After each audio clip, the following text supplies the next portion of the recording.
할렐루야. 간밤도 잘 주무셨습니까? 살롬으로 인사드립니다.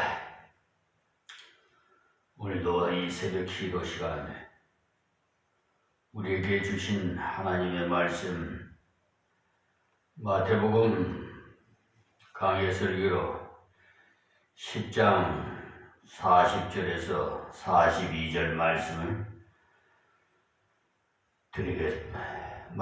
드리겠습니다. 이 말씀의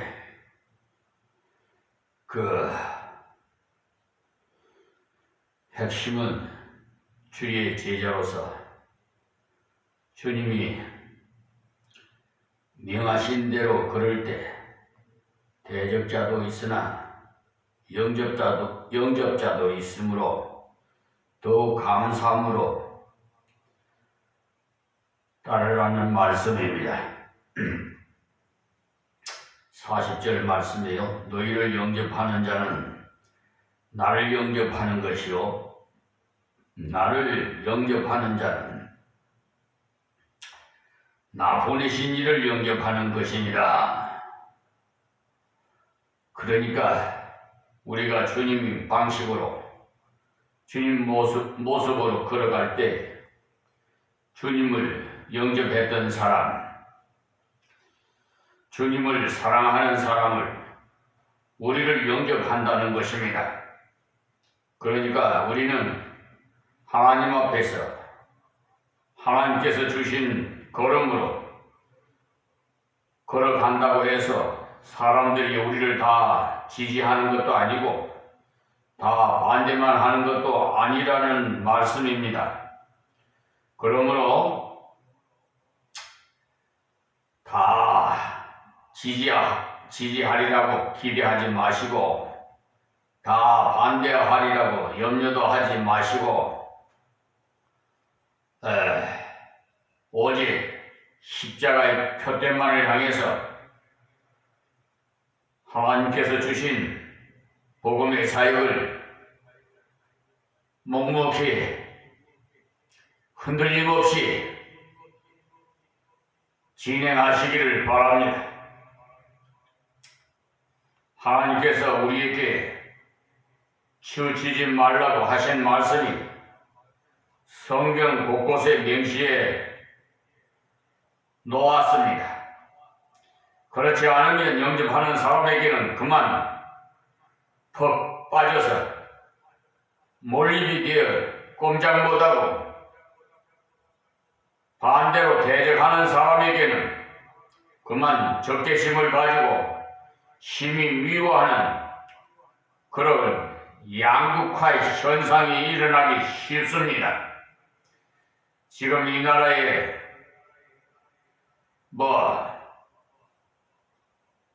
찬성파, 반대파 이런 양극화 현상이 일어나듯이 말입니다. 그렇게 극단적으로 치우치면은 불행한 결과를 낳습니다. 우리를 영접하는 좋아해도 그 사람을 의지하지 마시고 감사해야 하고 반대하고 대적해도 미워하지 마시고 그 사람 불쌍히 여겨야 합니다. 그것은 그가 아직까지 바로 깨닫지 못해서 그러기 때문이니까 믿는 자가 통 큰 마음으로 저들을 호응할 수 있는 큰 그릇이 되어야 합니다.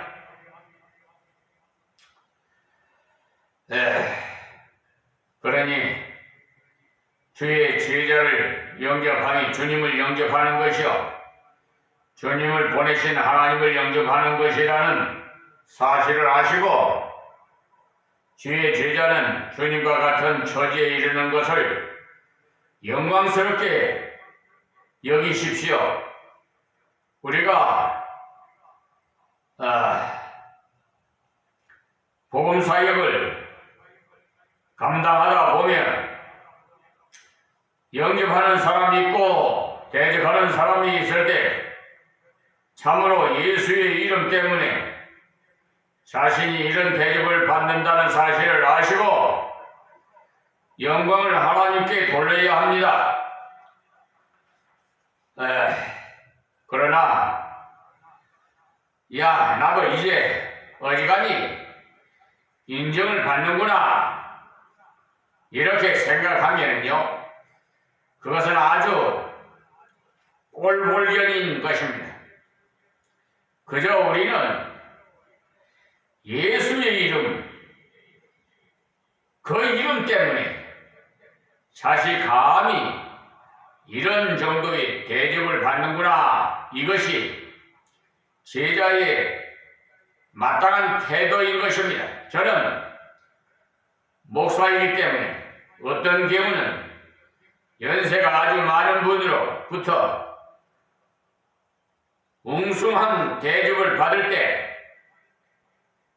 참으로 미안하게 생각하는데, 그 대접이 육신적으로 받는 것이기 때문에 젊은 사람이 연세가 많은 분을 대접하는 것이 순리인데도 도리어 제가 대접을 받게 될 때는, 그때는 참으로 주의 이름이 아니고는 이럴 수가 없으니까 하나님께 영광을 돌리고 그분에게는 그저 주님께 복 받기를 기도할 뿐 다른 것은 할 수가 없습니다. 그러니까 그렇게 연세 많으신 분에게 대접을 받을 때는 하나님의 은혜인 줄 아시고 그분에게 복 빌어 주시옵소서 하고 하나님께 기도하십시오. 복 내려달라고. 그리고 40절에요. 선지자의 이름으로 선지자를 영접하는 자는 선지자의 상을 받을 것이요, 의인의 이름으로 의인을 영접하는 자는 의인의 상을 받을 것이요. 여기에 보시는 대로 선지자나 의인을 영접하는 것은 같은 은혜를 받은 증거라는 것입니다. 가만히 보면 참으로 같은 은혜를 받고 같은 체험을 하고 같은 하나님의 생명이 없이는 대접을 받을 수가 없다는 것을 알 수가 있어요. 그래서 선지자를 영접하는 자는 선지자와 같은 은혜를 받을 사람이니까 같은 상을 받는다는 것입니다. 의인을 영접하는 자도 역시 마찬가지인 것입니다. 그러니 선지자나 의인을 영접하는 것은 자기에게도 그와 같은 은혜의 생명과 열매가 맺는 증거이기 때문에 상금도 함께 받는 것이죠. 다음 42절 말씀. 또 누구든지 제자의 이름으로 이 소자 중 하나님께 냉수 한 그릇이라도 주는 자는 내가 진실로 너희에게 이르노니 그 사람이 결단코 상을 잃지 아니하리라 하시니라. 여기서 소자는 누구냐 하면 지금 예수님께서 그의 제자들을 상대로 말씀하고 있기 때문에 그 제자들을 가리켜서 이 소자 중 하나님께라고 말씀하고 있는 것입니다. 여기에 냉수 한 그릇이라는 말은 우리가 한국적인 개념으로 생각하면 냉수 한 그릇이라는 의미가 희석되기가 쉬운데요. 그러나 팔레스타인 문화권에서는 냉수 한 그릇에 대한 개념은 돈을 들지 않으면서도 성의를 기울이지 않을 경우에 얻을 수가 없는 것이 냉수인 것입니다. 그곳에는 너무 기온이 높기 때문에 길에다가 놓은 물은 벌써 냉수가 아닌 미지근한 온수가 돼서 물이 맛이 없어요. 그래서 시원한 냉수 한 그릇을 대접하려면 즉석에서 길어온 물을 대접해야 함으로써 손님이 원하는 즉시 운물에서 물을 길어 와야 하는 것입니다. 그러니 돈을 지불하지 않더라도 그 사람을 진정 존중히 여기는 그런 마음이 없이는 대접할 수가 없는 일이지요. 우리가 열왕기상 17장에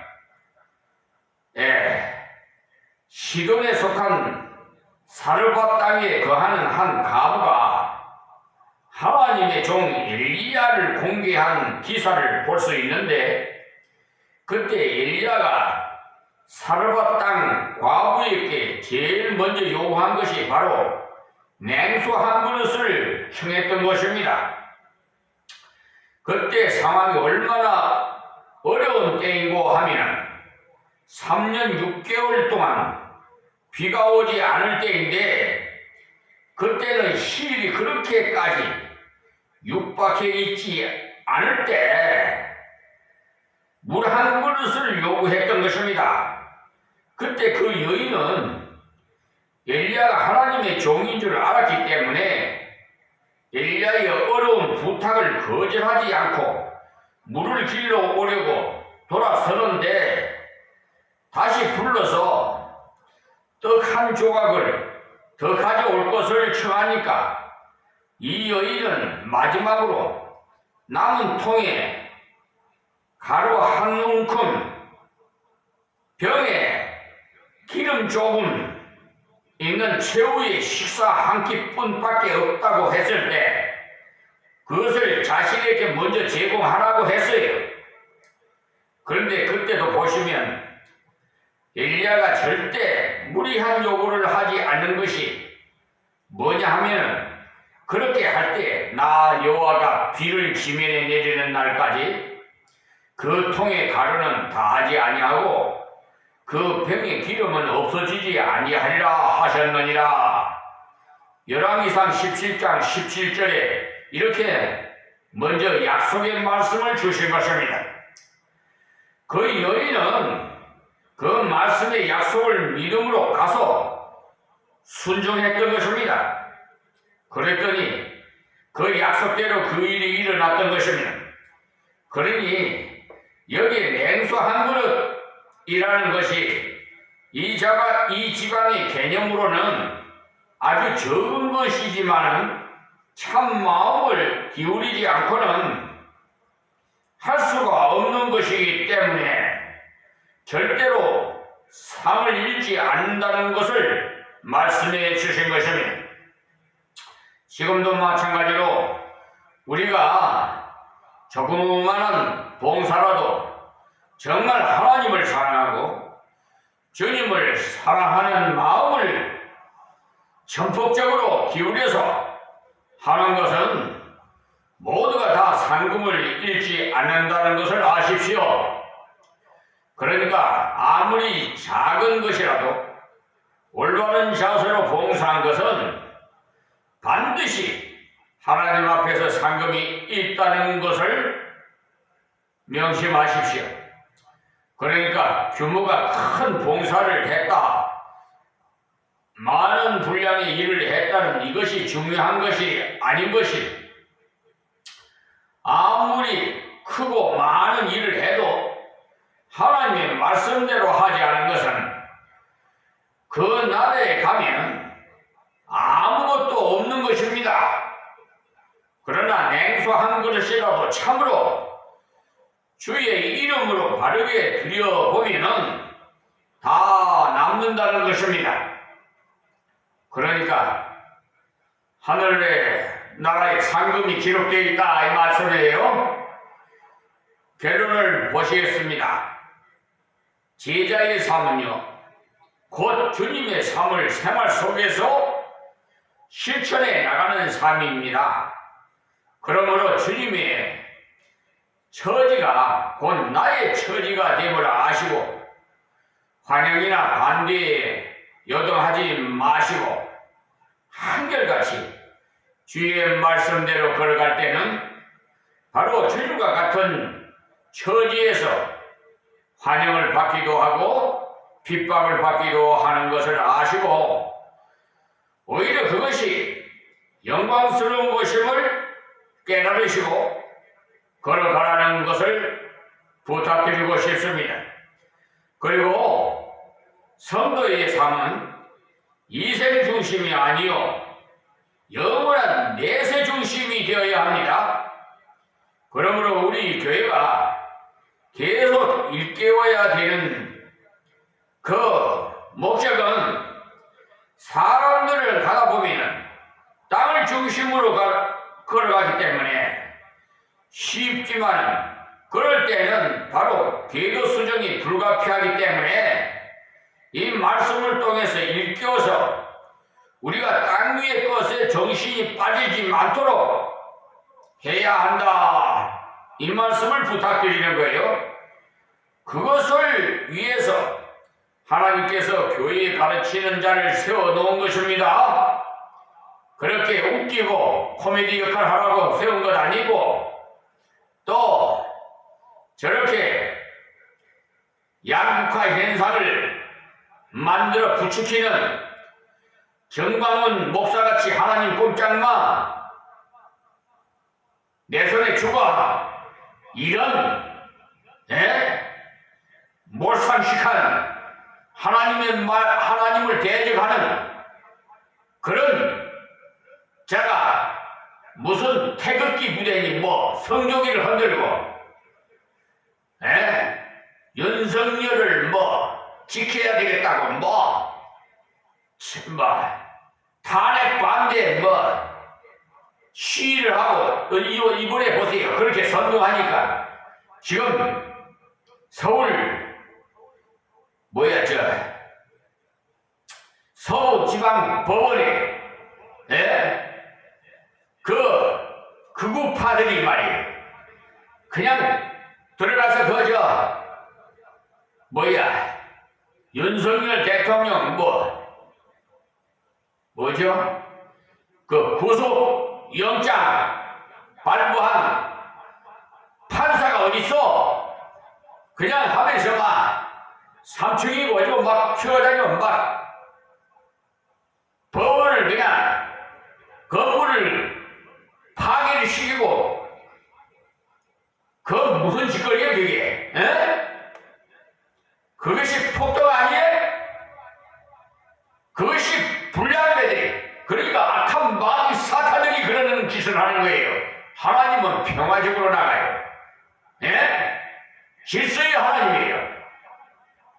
하나님이 그렇게 폭동으로 하라고 하지 않았어요. 아주 이런 날이 올 줄 알았어요. 나는 벌써 한번 보세요.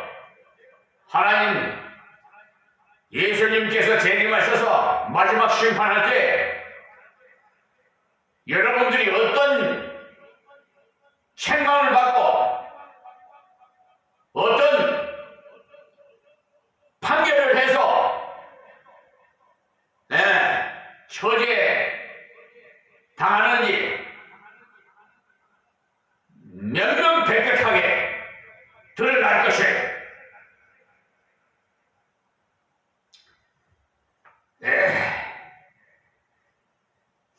법치 국가에서 이런 일이 발생하면 참으로 유감스러운 일이 우리 사법부에 이 나라의 중추적 역할을 해야 되는데 정말 사법부가 올바르게 하느냐? 제가 보는 관계에서 볼 때 하나님의 사자인 이 목사에게 소송, 사건, 판결 결정하는 걸 보면은 형편없어요. 서울중앙지방법원, 항소법원, 대법원, 뭐예요? 상고심의 절차에 관한 특례법 제4조 1항 사망 하여튼 가압류 가처분에 인용할 것을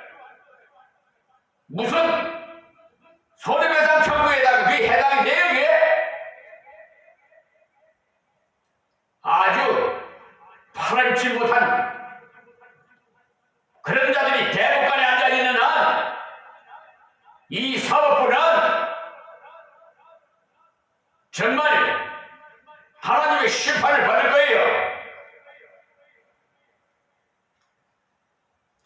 그 운문안에 개구리 한 마리가 온 물을 다 더럽히듯이 오염을 시키듯이 양심 있고 정직한 헌법과 법률에 의해서 양심적으로 판결하는 그런 법관들이 피해를 입는다는 사실을 알아야 돼요. 이 몰직한 이 김선수, 노태하, 서경환, 오경미 똑똑히 들어요. 당신들은 상습, 사기, 재판을 하는 사람 증인들이에요. 아니 범죄자들이 증인이 아니라 당신들은 법관징계위원회에서 완전히 척결받아야 돼요. 최고의 지금 제소장을 올려놨어요. 송달을 오는 것을 보면 알겠지. 법원 행정처 올바르게 하세요. 양심껏 지방감사기식으로 그렇게 어물쩍 넘어가려고 하면은 오히려 더 화가 임한다는 사실을 아세요. 하나님의 사자의 목소리를 건드려 하나님을 대적하는 것과 똑같아요. 나의 변호사는 예수님이에요.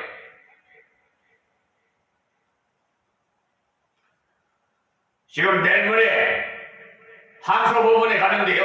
아니 저 선고기일 그건 며칠 남았고 또 재변론을 한다고 그래서 또 오라고 그래서 23일 갑니다. 오후 5시에 변론을 하러 갔네. 그 안에 오늘 준비 서면을 작성을 해서 내가 빠른 우편으로 보내려고 그래요. 내일 도착될 때 접수될 거예요. 세상에 저 법무법인 유한 로스 변호사 사무실 백형기가 소송 비용 담보 제공 신청서 5건 올렸는데 그 3건이 다 사기예요. 2건은 그 사건과 관련이 없는 것을 올려놓고 1건은 이미 공탁금을 받아먹은 것을 다시 신청하고 이게 사기가 아니에요. 그리고 소장 부본 받은 지 30일 만에 답변서를 올려야 되는데 아니 내일 선고일인데 오늘 나한테 나 어처구니가 없어서 선고기일에 추후 발표한다고 해서 소송 담보 제공 신청서 5건에 대해서 그걸 부본을 보내왔더라고요. 그래서 3일 내로 이의서를 신청하라고 그 이의서를 신청했는데 저 못된 정창근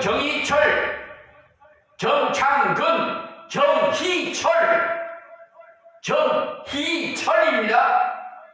강사나 이 못된 판사가 헌법 103조를 위반하고 백형기 변호사가 제출한 그것을 받아서 패소시켜서 그걸 이의 신청을 하니까 상고심 손해배상 청구 942만 원을 결정을 해가지고 일주일 내로 공탁을 걸으라 그래서 서울보증보험에 공탁보험금을 보험증을 갖다 일단은 제출해놓고 이의서를 제출했더니 이번에는 이 백현기 변호사가 소송 비용 경비 소송 계산서라고 해가지고 세상에 소송 민사소송법 26조에 보면 그 경비 소장 담보 산정은 소송 목적의 값으로 산정하게 돼 있어요. 그런데 942만 원을 짜맞추려니까 이 못된 백현기 사기꾼 그분이 감리교 목사로서 임시총회장까지 했던 저 강주고등학교 나온 자예요. 아주 못된 자예요. 아주 배운 것이 그러니까 세상적으로 배운 것이 사기치는 것을 배운 거예요. 그것도 로고스는 헬라 말이에요. 우리나라 말로는 하나님 말씀이니 하나님이에요. 그런 간판을 걸어놓고 테헤란로에 있는 법무법인 유한 로고스 그 간판 좀 갈아치우십시오. 하나님 영광 제발 좀 가리지 마시고 그 소속인 백현기 변호사가 세상에 고소장을 그 강남경찰서에다가 제출했더니 얼마나 구워 삶았는지 뒷거래를 했는지 명백하게 이 사기 입증서를 제출했는데도 하여튼 무혐의 내 의식가 없어서 그 못된 수사 그 담당자 하나님께서 벌을 내릴 겁니다. 어쨌든 이 사회가 정말 법치국가로서 올바른 판결을 해야 되는데 처분을 하고 결정을 해야 되는데 이게요 물론 험이 없을 수가 없겠죠. 사람은 다 일을 하다 보면은 잘못할 때가 있어요. 그걸 제가 모르는 게 아니에요. 그렇다면은 양심 선언을 하고 잘못됐습니다. 그리고 경경을 신청을 했으니까 올바르게 판결을 제대로 해야 될 거 아니겠어요? 그렇죠? 대법원 2024 가경 8, 가경 9 이것이 판결 경경 신청을 해서 내려진 거예요. 그런데 근자의 그 가경 8을 심리를 해가지고 보내왔는데 기각을 했더라고요. 그런데 노태악이 서경환이는요 자기가 판결한 걸 자기가 걷고 있어 기각을 했어요. 참 어이가 없어요. 그것이 뭐냐? 하여튼 갑자기 생각이 나는데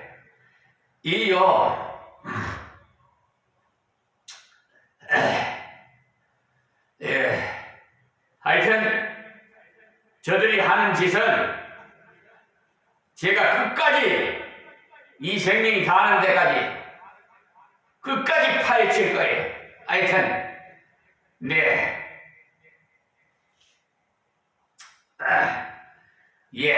이해충돌법이라고 있어요.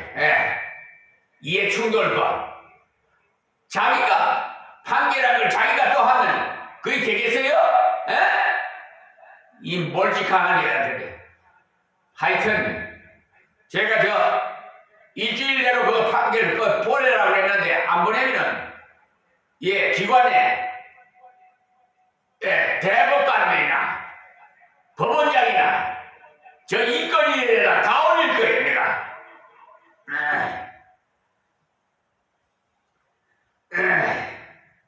청렴결백한 해야 할 법관들이 이래서 되겠습니까? 우리는 주를 드러내므로써 오는 지상의 손해를 이게 감사하더라도 그러나 주님께서 감당할 수 있게 하심을 알고 어디서나 누구에게나 때는 어떤지 못 어떤지 그리스도를 드러내는 두려워하지 말아야 합니다. 제가 이렇게 말씀드린 것은 어쨌든 오직 예수 복음을 증거하는 삶이에요. 그러니까 이런 분에 7번도 용서하라고 했죠. 그러니까 제가 그 서면으로도 그랬어요. 양심선언을 하시고 올바른 판결을 하십시오.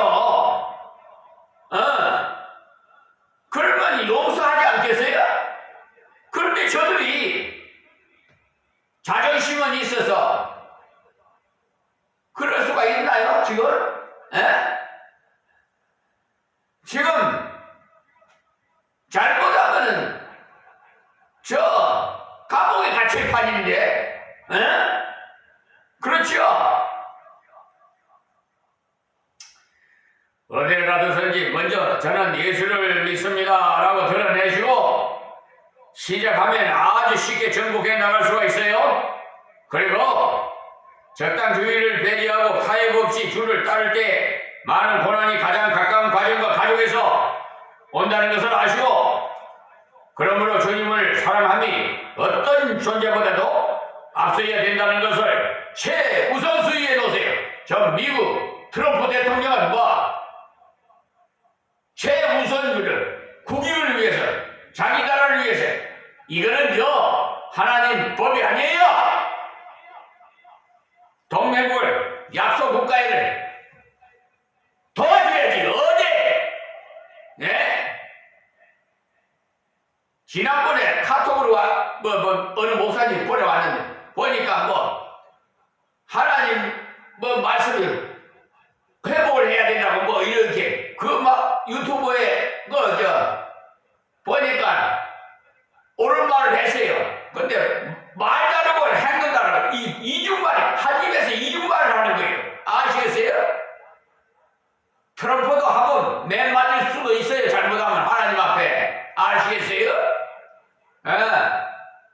이중으로 말하면 그렇다 그 말이에요. 이중으로 말하고 있잖아요. 지금 행동을 옮기면 거저받았으니 거저줘야 될 거 아니야. 미국이 왜 이렇게 부강한 나라가 된 거 아니에요? 천주교 신앙인들이 하나님의 은혜래요. 알았어요? 우리나라도 거대 국가로 일어날 수가 있어요. 하나님 말씀대로 순종하면 천주교